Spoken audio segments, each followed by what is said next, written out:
Hello everyone, welcome है आप सभी लोग का प्रतिभा एकेडमी पर। दोस्तों, अगर आप भी केवीएस एनवीएस के टीजीटी लाइब्रेरियन के टीयर 2 का तैयारी कर रहे हो तो ये वीडियो आपके लिए रामबाण साबित होने वाला है।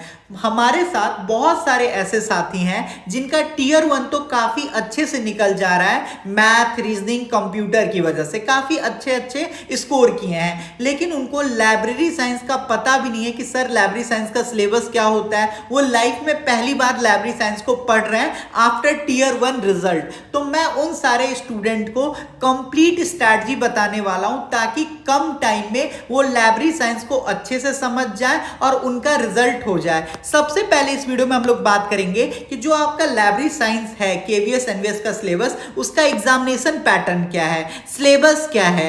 फिर हम लोग बात करेंगे कि जो हमारा थ्योरी है उसके लिए बेस्ट बुक कौन सा रहेगा, डिस्क्रिप्टिव के लिए भी और आपका ऑब्जेक्टिव के लिए भी। जब आप थ्योरी पढ़ रहे हो तो आपको चैप्टर वाइज टेस्ट देना चाहिए, तो उसके लिए कौन सा ऑनलाइन प्लेटफॉर्म है जो बेस्ट है या कौन सा बुक है जो कि बेस्ट है जिससे आप लोग चैप्टर वाइज टेस्ट दे सकते हो। फिर हम लोग बात करेंगे कि जब आपका तैयारी हो जाता है तो फुल लेंथ मॉक टेस्ट आपको कहां पे देना है, आपको नोट्स कैसे बनाना है, आंसर राइटिंग प्रैक्टिस कैसे करना है। आंसर राइटिंग प्रैक्टिस का जब मैं बात कर रहा हूं तो मैं आपको एक एक चीज बताऊंगा कि आपको कॉपी कौन सा यूज करना है, आपको व्हाइट पेज कॉपी यूज करना चाहिए या आपको लाइन वाला कॉपी यूज करना चाहिए। तो आइए हम लोग इस वीडियो को स्टार्ट करते हैं। धीरे धीरे मैं आपको एक एक चीज को बता दूंगा, तो चैनल पे नहीं हो तो चैनल को सब्सक्राइब कर लीजिए और वीडियो को शुरू से लास्ट तक देखिए ताकि आपका टाइम बच जाए और आप एक महीने के अंदर अपने सिलेबस को कर लो। फरवरी तक आपका सिलेबस हो जाएगा और मार्च के फाइनल तक जब आपका एग्जाम होगा तब तक आप बहुत अच्छे से तैयार हो जाओगे। तो सबसे पहले हम लोग बात करते हैं कि जो आपका एग्जामिनेशन पैटर्न है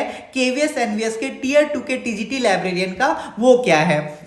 तो देखो दोस्तों, जो आपका केवीएस एनवीएस का जो पेपर होगा टीजीटी लाइब्रेरियन का, उसमें दो पार्ट होगा। एक तो आपका डिस्क्रिप्टिव वाला पार्ट होगा और एक तो आपका ऑब्जेक्टिव वाला पार्ट होगा। डिस्क्रिप्टिव में आपसे टोटल 10 क्वेश्चन पूछे जाएंगे। कितने क्वेश्चन पूछे जाएंगे? तो आप बोलोगे सर टोटल हमसे 10 क्वेश्चन पूछे जाएंगे। ठीक है, एक क्वेश्चन जो होगा वो आपका 4 मार्क्स का होगा, तो टोटल कितना मार्क्स हो गया? 40 मार्क्स हो गया। जो आपका ऑब्जेक्टिव है उसमें आपसे 60 क्वेश्चन पूछे जाएंगे। एक क्वेश्चन 1 मार्क्स का होगा, तो टोटल आपका 60 मार्क्स हो गया। इस टाइप से टोटल आपके 100 मार्क्स हो गए। जो आपका ऑब्जेक्टिव वाला सेक्शन है, यहां पे आपका एक क्वेश्चन पे आपको 1 मार्क्स मिलेगा और अगर आप गलत करते हो तो आपका -0.25 क्या है, निगेटिव भी है। तो ये बात भी आप लोग ध्यान रखिएगा। यानी आपको आंसर राइटिंग करना है 10 क्वेश्चन का। ये 10 क्वेश्चन जो होगा आपका टोटल 6 यूनिट से होगा। ठीक है, तो मैंने आपको बता दिया एग्जामिनेशन पैटर्न क्या है। अब सवाल आता है कि हमारा सिलेबस क्या होगा सर टीजीटी लाइब्रेरियन का। तो ये देखो दोस्तों, आपका जो केवीएस एनवीएस का सिलेबस है उसमें टोटल 6 यूनिट है। जो आपका पहला यूनिट है इसको हम लोग बोलते हैं foundation of library and information science. इसमें हम लोग बात करते हैं कि जो भारत में लाइब्रेरी आया तो वो कैसे आया, विश्व में कहां पे आया, जितने भी एसोसिएशन वगैरह होते हैं सबका बात हम लोग इसी में करते हैं। मॉड्यूल 2 हो गया आपका नॉलेज ऑर्गेनाइजेशन। इसमें हम लोग बात करते हैं जैसे जो आपका विषय बनता है, सब्जेक्ट बनता है, तो वो सब्जेक्ट कैसे बनता है, क्लासिफिकेशन, कैटलॉगिंग वगैरह सारा इसमें हम लोग बात करते हैं। तीसरा हम लोग बात करते हैं इंफॉर्मेशन टेक्नोलॉजी। इंफॉर्मेशन टेक्नोलॉजी में जो आज के टाइम में लाइब्रेरी साइंस में जितने भी टेक्नोलॉजी यूज हो रहे हैं उसके बारे में हम लोग बात करेंगे। चौथा होता है आपका मैनेजमेंट ऑफ लाइब्रेरी। दोस्तों, किसी भी लाइब्रेरी में जो मैनेजमेंट ऑफ लाइब्रेरी टॉपिक है ये काफी इंपॉर्टेंट हो जाता है। क्यों हो जाता है? आप खुद सोचो, लाइब्रेरी में क्या होता है? बुक होता है। अगर आप उसको सही से मैनेज नहीं करोगे तो कोई भी यूजर को बुक मिल पाएगा क्या? आप बोलोगे नहीं मिल पाएगा। तो मैनेजमेंट ऑफ लाइब्रेरी। पांचवा जो है आपका इंफॉर्मेशन सोर्स एंड सर्विसेज। दोस्तों, आज के टाइम में सूचना क्या है, बहुत इंपॉर्टेंट रोल प्ले करता है। तो उसके बारे में हम लोग पढ़ेंगे कि प्राइमरी सोर्स क्या होता है, सेकेंडरी सोर्स क्या होता है, टर्सरी सोर्स क्या होता है। जैसे आपके पंचांग वगैरह जो होते हैं, पंचांग हो गया, चाहे आपका मान के चलो इंसाइक्लोपीडिया हो गया, डिक्शनरी हो गया, आपका मैप हो गया, ये सब कौन सा सोर्स होता है इसके बारे में हम लोग पढ़ेंगे। जो आपका छठा यूनिट है ये है आपका लाइब्रेरी यूजर्स। ये बहुत छोटा यूनिट होता है, इसमें कोई दिक्कत नहीं होगा, इसमें आपको पूरा का पूरा मार्क्स आ जाएगा। और आपका एक 7वां यूनिट भी है, उसको हम लोग बोलते हैं प्रैक्टिकल। इसमें आपको कार्ड वगैरह बनाने के लिए आएगा, कैटलॉग कार्ड वगैरह बनाने के लिए आएगा। तो ये रहा आपका टोटल सिलेबस।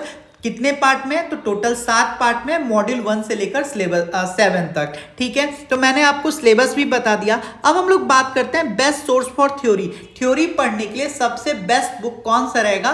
केवीएस एनवीएस के टीजीटी लाइब्रेरियन के लिए। तो दोस्तों देखो, ये आपका सीबीएसई का ऑफिशियल बुक है। ये बुक को आप लोग जरूर पढ़ के जाइएगा अगर आप लोग चाहते हो कि आपका रिजल्ट केवीएस एनवीएस में हो तो। क्योंकि ये देखिए, ये बुक किसका है? तो आप देख सकते हो, ये जो बुक है आपका सीबीएसई का अपना ऑफिशियल बुक है। जैसे बाकी सब्जेक्ट हो गए, जैसे साइंस वाले बच्चे हो गए, या मान के चलो फिजिक्स के वाले बच्चे हो गए, कंप्यूटर वाले बच्चे हो गए, तो उन सारे स्टूडेंट्स के लिए एनसीईआरटी किताब है। चूंकि एनसीईआरटी किताब लाइब्रेरी साइंस का नहीं आता है, इसी वजह से सीबीएसई का अपना जो ऑफिशियल बुक है लाइब्रेरी साइंस का, उसी से आपके प्रश्न आएंगे। ये आपका 2 पार्ट में आता है, क्लास 11th और क्लास 12th में।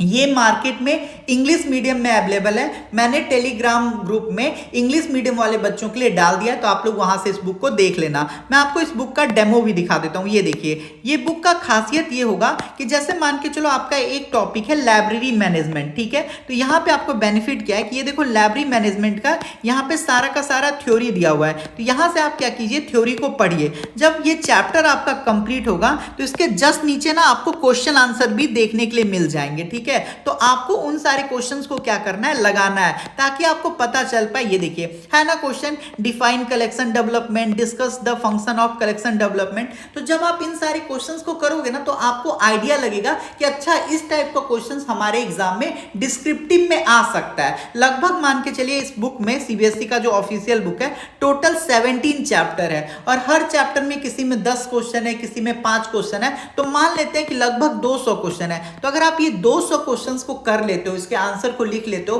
तो आपको कोई नहीं पीछे छोड़ेगा। यकीन मानिए दोस्तों, सीबीएसई का जो ऑफिशियल बुक है उसको करके जाइएगा, क्योंकि उनको भी एक सोर्स तो चाहिए ना क्वेश्चन बनाने के लिए। ऐसा तो नहीं है कि अपने मन से उठे और कोई भी क्वेश्चन बना दिए। ठीक है, तो वो लोग अपने ही बुक को क्या करेंगे, फॉलो करेंगे। तो डिस्क्रिप्टिव के लिए मैंने आपको बता दिया। ऑब्जेक्टिव के लिए दोस्तों, ये जो है आपका यूथ कंपटीशन टाइम का बुक है। ये बुक मैं आपको यूट्यूब चैनल पे करवाऊंगा भी। इस बुक को आप लोग फॉलो कीजिए। इस बुक का खासियत ये है कि अब तक KVS, NVS, EMRS, Rajasthan librarian के जितने भी ऑब्जेक्टिव क्वेश्चंस हैं, वो सारे के सारे क्वेश्चन इस बुक के अंदर हैं। तो इस बुक से बेटर आपके लिए कोई बुक नहीं होगा ऑब्जेक्टिव के लिए। मार्केट में जितना बुक है वो एक तरफ और ये बुक एक तरफ। इसका लेटेस्ट एडिशन भी मार्केट में आ चुका है, तो आप लोग उसको भी ले लीजिएगा। ठीक है, तो यूथ कंपटीशन टाइम का बुक हो गया आपका ऑब्जेक्टिव के लिए। इस बुक को अगर आप पूरा कर लेते हो तो टोटल आपका 60 मार्क्स कवर हो जाएगा। ये बुक को दोनों को अगर आप लोग कर लेते हो तो 40 मार्क्स कवर हो जाएगा। अब हिंदी मीडियम वाले बच्चे बोलेंगे कि सर ये तो हिंदी मीडियम में आता नहीं है, तो हम कैसे पढ़ें? तो दोस्तों देखो, आपको भी डरने का जरूरत नहीं है। मैंने क्या किया है, हिंदी मीडियम वाले बच्चों के लिए ये पूरे के पूरे बुक को हिंदी में ट्रांसलेट कर दिया है। तो हिंदी मीडियम वाले बच्चे, आप लोग वीडियो के लास्ट तक बने रहिएगा। मैं आपको बता दूंगा कि जो आपका हिंदी में ट्रांसलेटेड बुक है आपको कहां पे मिलेगा। तो मैंने आपको बता दिया यहां पे कि आपका बेस्ट सोर्स क्या रहेगा थ्योरी के लिए। अब हम लोग बात करते हैं चैप्टर वाइज टेस्ट के लिए। तो दोस्तों देखो, चैप्टर वाइज टेस्ट के लिए आप लोग को मैंने क्या किया है, ये देखिए, ये हमारा प्रतिभा एकेडमी का पोर्टल है। जब आप प्रतिभा एकेडमी के पोर्टल पे जाओगे तो आप कंटेंट सेक्शन पे जब आप क्लिक करोगे तो यहां पे देखो आपको ऑब्जेक्टिव टेस्ट मिलेगा। यहां पे देखो ये चैप्टर वाइज टेस्ट है। तो यहां पे जब आप क्लिक करोगे तो आपको chapter wise, unit wise test खुलेगा। यहां पे जाइए और आप लोग थ्योरी पढ़िए, और थ्योरी पढ़ने के बाद यहां पे आप लोग क्या कीजिए, यूनिट वाइज टेस्ट लगाते जाइए, ताकि आपको ये बात पता चलेगा कि सर हमने जो पढ़ा है हमें कितना समझ में आया। समझ रहे हो? तो चैप्टर वाइज टेस्ट भी मैंने आपको बता दिया। तो हमारा सबसे पहला पैटर्न क्या रहेगा, सबसे पहले हम थ्योरी पढ़ेंगे। थ्योरी पढ़ लिए, उसके बाद हमको चेक करना है कि हमको कितना चीज आ रहा है। कितना चीज आ रहा है उसके लिए हम लोग क्या करेंगे, यूनिट वाइज यानी चैप्टर वाइज क्या करेंगे, हम लोग टेस्ट दे लेंगे। जब हम टेस्ट दे लेंगे तो हमको पता चलेगा, मान लो हमने 10 क्वेश्चन का टेस्ट दिया, तो हमको पता चला कि 7 क्वेश्चन मेरा सही हुआ, 3 क्वेश्चन गलत हुआ।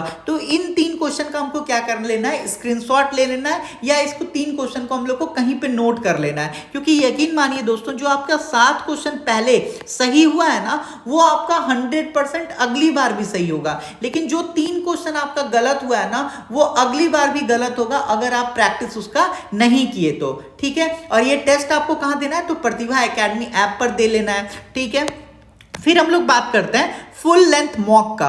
अब देखो, जब हम लोग केवीएस एनवीएस के बारे में बात करते हैं तो फुल लेंथ मॉक जो होगा आपका दो टाइप का होगा। एक तो आपका डिस्क्रिप्टिव होगा, एक आपका ऑब्जेक्टिव होगा। एक आपका डिस्क्रिप्टिव होगा और एक आपका ऑब्जेक्टिव होगा। क्यों? क्योंकि आपके डिस्क्रिप्टिव में 10 क्वेश्चन आएंगे, एक क्वेश्चन आपका 4 मार्क्स का होगा। जो आपका ऑब्जेक्टिव होगा इसमें आपसे 60 क्वेश्चन पूछे जाएंगे, एक क्वेश्चन आपका 1 मार्क्स का होगा। और एक ऐसा होना चाहिए जो आपका डिस्क्रिप्टिव भी हो और आपका ऑब्जेक्टिव भी हो। तो देखो, मैंने क्या किया है, प्रतिभा एकेडमी ऐप पे जब जाओगे तो मैंने आपका फुल टेस्ट डाल दिया है। ये हो गया आपका डिस्क्रिप्टिव ऑब्जेक्टिव के लिए। देखो है ना, टोटल आपका 17 अभी अपलोडेड है, इसमें 13 और अपलोड होगा। इससे आपको बेनिफिट क्या होगा, जब आप ऑब्जेक्टिव टेस्ट दोगे तो इसके अंदर क्या है, आपका एक सेट में लगभग आपके 100 क्वेश्चन है। तो अगर हम आपको 30 सेट प्रोवाइड करवाएंगे तो कितना ऑब्जेक्टिव क्वेश्चन करके जाओगे, तो 3000 क्वेश्चन करके जाओगे। वो भी आपका फुल लेंथ, यानी मॉड्यूल 1 से लेकर 6 तक जो मैंने आपको सिलेबस दिखाया था उसके सारे के सारे क्वेश्चन हैं। तो आपको इससे फायदा ये होगा कि आपको पता चल जाएगा कि आपका कौन सा मॉड्यूल वीक है, कौन सा मॉड्यूल आपका स्ट्रॉन्ग है। तो आपका ऑब्जेक्टिव टेस्ट बता दिया। ऑब्जेक्टिव टेस्ट के बाद दोस्तों जो सबसे इंपॉर्टेंट है वो है आपका डिस्क्रिप्टिव, क्योंकि डिस्क्रिप्टिव कहीं पे भी आपको अवेलेबल नहीं है। डिस्क्रिप्टिव के लिए हमने क्या किया है मैं आपको दिखाता हूं। ये देखो, यहाँ पे आपका डिस्क्रिप्टिव टेस्ट का ये सेक्शन है। टोटल हम लोग आपको 30 सैंपल पेपर प्रोवाइड करवा रहे हैं। एक सैंपल पेपर में आपका 15 क्वेश्चन रहेगा, यानी मॉड्यूल 1 से लेकर मॉड्यूल 6 तक के सारे क्वेश्चन रहेंगे। आपको क्या करना है, यहाँ पे आपको क्लिक करना है सैंपल पेपर 1 पे। आपके सामने पीडीएफ आ जाएगा, जिस पीडीएफ को आप लोग क्या कर सकते हो, निकाल सकते हो। उसके बाद आपको अपने कॉपी में आंसर लिखना है और आंसर लिख के यहाँ पे क्या कर देना है, अपलोड कर देना है। उसके बाद हम लोग उसको चेक करके आपको सैटरडे और संडे को बताएंगे कि आपके अंदर क्या कमी है, क्या आपने ज्यादा वर्ड में तो आंसर नहीं दिया है, क्या आपने इंपॉर्टेंट कीवर्ड को हाईलाइट किया है या नहीं किया है। सारा चीज हम आपको सैटरडे संडे को हमारी टीम आपको चेक करके अपडेट दे देगी। बहुत सारे स्टूडेंट टेस्ट लिए हैं, तो आप लोग जो लोग लिए हैं और टेस्ट नहीं दे रहे हैं तो आप लोग टेस्ट दीजिए। लगभग हमारे पास 2100 प्लस स्टूडेंट इनरोल्ड हैं, जिसमें रेगुलर बेसिस पे जो टेस्ट अपलोड कर रहे हैं उनका संख्या बस 300 के आसपास है। तो मैं चाहता हूं कि कम से कम 1500 बच्चे डेली आप लोग अपलोड कीजिए, वरना आप सिलेक्शन से क्या रह जाओगे, दूर रह जाओगे। ठीक है, ये जो आपका डिस्क्रिप्टिव टेस्ट होगा हिंदी और इंग्लिश में होगा। जब आपने ऑब्जेक्टिव भी दे लिया, डिस्क्रिप्टिव भी दे लिया, उसके बाद आप लोग को क्या करना चाहिए, डिस्क्रिप्टिव प्लस ऑब्जेक्टिव का मिक्स टेस्ट देना चाहिए, वो भी टाइमर लगा के, क्योंकि आपका पेपर क्या है, आपका पेपर ऑफलाइन मोड में होगा। इसी वजह से दोस्तों हम लोग आपको क्या करवा रहे हैं, सैंपल पेपर प्रोवाइड करवा रहे हैं। ये देखिए आपका सैंपल पेपर है। टोटल कितना सैंपल पेपर प्रोवाइड करवा रहे हो सर, तो टोटल हम लोग आपको सैंपल पेपर 30 प्रोवाइड करवा रहे हैं। टोटल 30 सैंपल पेपर प्रोवाइड करवा रहे हैं। ये देखिए यहाँ पे आपका सैंपल पेपर 1 है और जस्ट इसके नीचे इसका आंसर है। मैं आपको दिखा देता हूँ। ये देने से आपको फायदा क्या होगा, एकदम देखिए आपका जैसा पेपर आएगा केवीएस एनवीएस का उसी पैटर्न पे डिस्क्रिप्टिव भी है और आपका ऑब्जेक्टिव भी है। टोटल आपके 100 मार्क्स के हैं। ये देखो यहाँ पे ये जो क्वेश्चन है हिंदी और इंग्लिश में भी है। आप लोग हमेशा पूछते हो कि सर डिस्क्रिप्टिव में क्वेश्चन कैसा आएगा, तो इसी टाइप से आपको क्वेश्चन आएगा, सारे यूनिट्स आएगा। तो इस टाइप से आप लोगों को क्या करना है, इसको आप लोग को पीडीएफ को प्रिंट आउट निकलवा लेना है, अपने घर पे या जहां पे भी आप लोग पढ़ाई करते हो टाइमर लगा देना है, अपना आंसर राइटिंग वाला कॉपी निकाल लेना है। मैं अभी आपको कॉपी भी बताऊंगा कि कौन से कॉपी में आंसर लिखना है, उसमें इन सारे क्वेश्चंस को लिखना है और उसके आंसर को लिखते जाना है। तो ये देखिए यहां तक आपका डिस्क्रिप्टिव क्वेश्चन था, उसके जस्ट नीचे देखो आपका ऑब्जेक्टिव क्वेश्चंस भी है, ताकि आप लोग का कंप्लीट तैयारी हो जाए और आप लोग देख पाओ कि डिस्क्रिप्टिव प्लस ऑब्जेक्टिव में आप लोग कितना स्कोर कर पा रहे हो। उसके बाद जैसे ये सैंपल पेपर 1 आपका कंप्लीट होगा, उसके जस्ट नीचे देखो इसका आंसर है, देख रहे हो इंग्लिश में आंसर है, फिर जस्ट इसके नीचे आपका हिंदी में आंसर है। फिर देखो इसका जब आप पीडीएफ के नीचे जाओगे तो आपको यहाँ पे ऑब्जेक्टिव के भी आंसर देखने के लिए मिलेंगे। ये देखो जो आपके ऑब्जेक्टिव के क्वेश्चन थे उसके भी आंसर है या नहीं है, तो आप बोलोगे हाँ है। उसके बाद देखिए यहाँ पे जस्ट इसके बाद आपका सैंपल पेपर 2 स्टार्ट हो जाएगा, फिर उसका आंसर, फिर सैंपल पेपर 3, फिर उसका आंसर। तो ये चीज आपको कहीं नहीं मिल रहा है। बहुत सारे जैसे टीजीटी साइंस वाले बच्चे हैं, हिंदी वाले बच्चे हैं, कंप्यूटर वाले बच्चे हैं, पता है वो लोग परेशान है, लेकिन उनको इस टाइप का डिस्क्रिप्टिव टेस्ट और ऑब्जेक्टिव टेस्ट कहीं नहीं मिल पा रहा है। तो ये हम लोग बस आपके लिए मेहनत कर रहे हैं, क्योंकि मैं लाइब्रेरी साइंस फील्ड में हूं, तो इसी वजह से मैं चाहता हूं कि आप लोग को ये चीज दिक्कत ना फेस करना पड़े और आप लोग सिलेक्शन के एकदम करीब हो जाओ। और जब आप लोग का रिजल्ट हो जाता है ना और आप लोग जो वो मैसेज करते हो कि सर मैं आपकी वजह से सेलेक्ट हो गया, तो वो मैसेज मतलब भाई साहब क्या बताऊं, उसका फीलिंग ही क्या होता है, एकदम अलग होता है। ठीक है, ये देखिए, तो मैंने आपको क्या क्या बता दिया, मैंने आपको फुल लेंथ मॉक टेस्ट के बारे में भी बता दिया। अब हम लोग बात कर लेते हैं नोट्स के बारे में। दोस्तों देखो, हम लोग आपको मॉड्यूल 1 से लेकर 6 तक तो नोट्स प्रोवाइड करवा ही रहे हैं। साथ में आप लोग को क्या करना चाहिए, जब आप चैप्टर वाइज टेस्ट देते हो या आप लोग फुल लेंथ मॉक टेस्ट देते हो, तो जो क्वेश्चन आपका गलत हो रहा है ना, उन सारे गलत क्वेश्चन का क्या कीजिए, आप लोग नोट्स बनाइए, उसके बारे में लिखिए इंपॉर्टेंट पॉइंट को, ताकि आप लोग को कोई दिक्कत ना हो। बेस्ट बुक तो ऑलरेडी मैंने बता दी। हम लोग बात करते हैं आंसर राइटिंग का। दोस्तों देखो, आंसर राइटिंग बहुत इंपॉर्टेंट रोल प्ले करेगा आपके डिस्क्रिप्टिव एग्जाम में। देखो दोस्तों, जब कभी भी आंसर राइटिंग करना है, जैसे आप हमारा सैंपल पेपर ये निकलवा लोगे, तो आपको आंसर राइटिंग के लिए ना इस टाइप का आपको कॉपी चाहिए। आपको इस टाइप का कॉपी मार्केट में 70 रुपीज़ के आसपास मिल जाएगा। जैसे मान के चलिए, अगर आप बिहार में रहते हो तो आप कोई भी स्टेशनरी शॉप पे जाना और वहां पे बोलना कि हमको बीपीएससी का मेंस राइटिंग का कॉपी दे दीजिए। ठीक है, अगर आप राजस्थान से हो तो राजस्थान का जो भी पीसीएस एग्जाम होता है उसका मेंस का आप लोग कॉपी मांग लेना, बुकलेट, तो वो आपको मिल जाएगा। उसके बाद यहाँ पे आंसर राइटिंग करना है व्हाइट पेज, इसलिए क्योंकि ऐसा देखा गया है कि मेंस एग्जाम में ज्यादातर जगहों पे, ज्यादातर इंस्टीट्यूट में आपको क्या प्रोवाइड किया जाता है, व्हाइट पेज ही प्रोवाइड किया जाता है। व्हाइट पेज में आपको लिखने से फायदा ये होगा कि आपका जो भी स्ट्रक्चर लिख रहे हो, जो भी आप वर्ड लिख रहे हो, वो आप सीधा लिखना सीख जाओगे। अगर आप इस पे प्रैक्टिस नहीं करोगे ना, तो आप क्या होगा, गलती से आप टेढ़ा लिखोगे। ठीक है, तो इसलिए आप लोग इस टाइप के कॉपी को यूज कीजिए। ये कॉपी से आपको एक और फायदा होगा कि यहाँ आप देखो लाइनिंग बना हुआ है, ये लाइन बना हुआ है, बॉर्डर बना हुआ है, तो इसका मतलब ये हुआ कि ना तो आपको इधर लिखना है ना तो आपको इधर लिखना है, इस मार्जिन के बाहर आपको नहीं लिखना है। तो इससे क्या होगा, आप इतने दूर में लिखना सीख जाओगे तो आपका आंसर क्या होगा, खूबसूरत दिखेगा। उसके बाद आंसर लिखते वक्त आपको इंट्रोडक्शन किसी भी क्वेश्चन का क्या करना है, लिखना है। इंट्रोडक्शन में आपको 1 मार्क्स मिलता है। दूसरा चीज आपको लिखना है मेन बॉडी। जब कभी भी आप मेन बॉडी लिखोगे तो मेन बॉडी में ना आपके दिमाग में जितने भी तर्कस के तीर है ना, वो सारा चीज आपको यहाँ पे लिख देना है, तो इसमें आपको 2 नंबर मिल जाएगा। तीसरा चीज आपको लास्ट में लिखना है कंक्लूजन। कंक्लूजन हमेशा 1 नंबर में आपको यहाँ पे मिलेगा। और कंक्लूजन में आपको हमेशा ये ध्यान रखना है कि जो भी आपने इंट्रोडक्शन में लिखा था और मेन बॉडी में लिखा था, उसको ही आप क्या करोगे, यहाँ पे समराइज कर दोगे। ये नहीं कि कंक्लूजन में कुछ आपने न्यू पॉइंट ऐड कर दिया। तो आई होप मैंने आपको ये भी बता दिया कि आपको आंसर राइटिंग के लिए कौन सा कॉपी का यूज करना है। ठीक है, इसके अलावा बहुत सारे स्टूडेंट के मन में ये भी सवाल होगा कि सर जो हमारा केवीएस का प्रीवियस ईयर पेपर हुआ था 6 मार्च 2023 को, 30 नवंबर 2022 को, जो आपका केवीएस का पेपर हुआ था 2018 में, एनवीएस का पेपर हुआ था 2016 में, 2015 में, 2013 में, इसके हम लोग के क्वेश्चंस कहाँ पे मिलेंगे। तो दोस्तों देखो, मैंने क्या किया है, जब आप प्रतिभा एकेडमी ऐप को डाउनलोड करोगे तो यहाँ पे जाना आप लोग फ्री टेस्ट में।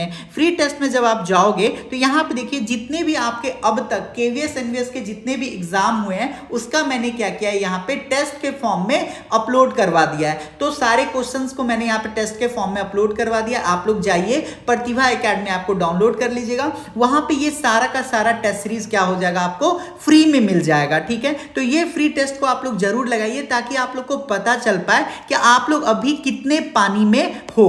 उसके अलावा अगर आपको हमारे साथ कंप्लीट बैच में ज्वाइन करना है तो आप हमारे कंप्लीट बैच को ज्वाइन कर सकते हो। बैच का प्राइस है 1499। इसमें हम लोग आपको यूनिट 1 से लेकर यूनिट 6 तक पढ़ाएंगे। साथ में जो मैंने आपको बताया था कि हम लोग आपको 30 objective full length test provide करवा रहे हैं, ये भी आपको मिल जाएगा। डिस्क्रिप्टिव टेस्ट मिल जाएगा, आपको सीबीएसई का बुक मिल जाएगा। अच्छा, एक और बात, ये जो आपका सीबीएसई का बुक है, इसमें ये जितने भी आप क्वेश्चन आंसर देख रहे हो ना, इसका हम लोग आंसर भी प्रोवाइड करवा रहे हैं अपने ऐप पर, हिंदी और इंग्लिश दोनों में भी, ताकि आप लोग को लिखना ना पड़े। और ये जितने भी आंसर हम लोग प्रोवाइड करवा रहे हैं स्टूडेंट लैंग्वेज में प्रोवाइड करवा रहे हैं, ताकि जब आप उसको पढ़ो ना तो आपको समझ में आ जाए एकदम इजी लैंग्वेज में। ठीक है, तो ये आपको मिल जाएगा, सीबीएसई हिंदी बुक का पीडीएफ मिल जाएगा। तो आप इस बैच को ज्वाइन कर सकते हैं। कूपन कोड यूज कर लीजिएगा प्रतिभा 300, तो आपको इसमें क्या हो जाएगा, डिस्काउंट भी मिल जाएगा। बाकी अगर आपको फिर भी कोई प्रॉब्लम हो तो आप इस नंबर पे कॉल कर सकते हो। बाकी किसी स्टूडेंट को ऐसा लग रहा है कि नहीं सर बस हमको टेस्ट सीरीज ज्वाइन करना है, तो आप टेस्ट सीरीज भी ज्वाइन कर सकते हो। 799 में आपको ये बैच मिल जाएगा, या आप कॉल कर लेना इस नंबर पर। ठीक है, तो आई होप आपको ये स्ट्रैटेजी समझ में आया होगा। बाकी आप लोग क्या सोचते हो, आप लोग कमेंट बॉक्स में जरूर बताइएगा। इंग्लिश मीडियम वाले बच्चों के लिए जो सीबीएसई का बुक है प्रतिभा एकेडमी टेलीग्राम पे फ्री में डाल दिया गया है, और जो हिंदी मीडियम वाले स्टूडेंट हैं उनके लिए जो हिंदी वाला बुक है उसको प्रतिभा एकेडमी ऐप पर डाल दिया गया, तो आप लोग वहां से जाके चेक कर लेंगे।